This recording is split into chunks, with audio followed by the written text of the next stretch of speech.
तो भाई ये तो इस्लाम में जायज़ है कि निकाह के बाद बिस्तर तो औरत ने ही गर्म करना है। अगर आप नहीं गर्म कर सकते तो फिर शोहर को इजाज़त दे दें कि ताकि वो बाहर से औरत लेकर आए और वो उसके साथ हराम काम करे। नहीं हराम काम करता तो फिर दूसरी औरत का इजाज़त दे दें कि वो दूसरी औरत लेकर आए वहाँ पर और उसके साथ वो काम करे। और अगर आप खाना गर्म करने पर आ जाता है तो हर औरत का फर्ज है कि वो अपने शौहर को खाना गर्म करके दे जब वो थका हारा घर पे आता है, क्योंकि और मर्द को बनाया गया कमाने के लिए, औरत को बनाया गया कि खिदमत करे।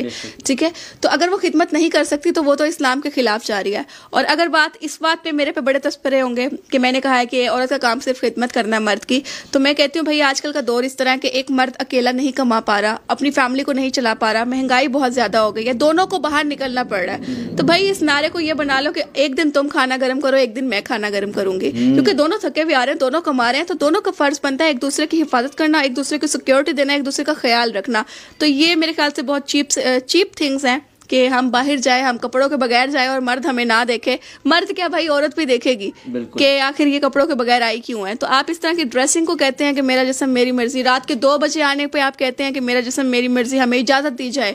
और अगर इस्लाम में तीसरा हिस्सा आपको दिया गया तो आप किस हकूक से मांग रहे हैं कि अल्लाह ताला को नाउज़बिल्ला कि उनके फैसलों को आप साइड पे रखें, आप हमें जायदाद में आधा हिस्सा दे। मतलब लाइक आप उन चीजों को झुटलाने पर आ गए हैं। औरत इस हद तक आगे पहुंच चुकी है कि उसे सिर्फ नौकरी की इजाजत मिली है।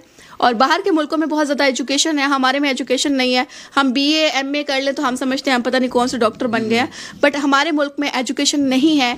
ये जो MA BA MPhil फिर रही हैं लड़कियां, उनसे मैं ये कहूँगी कि आप अनएजुकेटेड हैं, जो आप इस्लाम के खिलाफ खड़ी होकर कह रही हैं कि मेरा जिस्म मेरी मर्जी, मुझे रात के 2 बजे आने दें, मुझे रात के 4 बजे आने दें, मैं गाड़ी लेकर जहाँ मर्जी जाऊँ, मैं दोस्तों के साथ बैठूँ, मैं दोस्तों के साथ गले मिलूँ।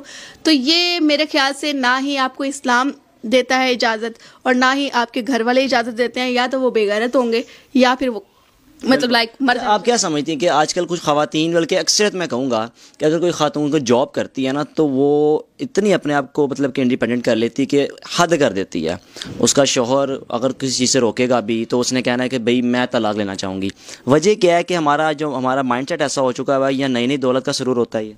ये बिल्कुल नई नई दौलत का, नई नई शोहरत का, नए नए लोगों का सरूर होता है कि हम लोग कहते हैं कि मतलब अगर घर से बाहर निकलने की इजाज़त दे दी गई है, फिलहाल तो इजाज़त मिलती नहीं है। बाप और भाई जो होते हैं वो हमेशा अपनी बेटी की, अपनी बहन की, अपनी बीवी की हिफाजत करना चाहते हैं। तो अगर वो आपको इजाज़त दे देते हैं किसी मजबूरी के तहत तो आप उनकी मजबूरी का फ़ायदा मत उठाएं। ठीक है, इजाज़त आपको इस हद तक मिली है कि सुबह आप ऑफिस जाएं और शाम को घर आ जाएं। महीने में, 2 महीने में, 4 महीने में कोई फ्रेंड्स के साथ गेट टुगेदर है तो आप कर लें। आपको हर तरह की तो फैसिलिटीज दी गई हैं। उसके बाद आप कहते हैं कि रात बच्चा आपका घर पे रो रहा है, शौहर आपका 8 बजे घर आ चुका है, रात के 12 बजे आप आ रही हैं और आप फिर कह रही हैं मैं पार्टी पे गई थी, मैं दोस्तों के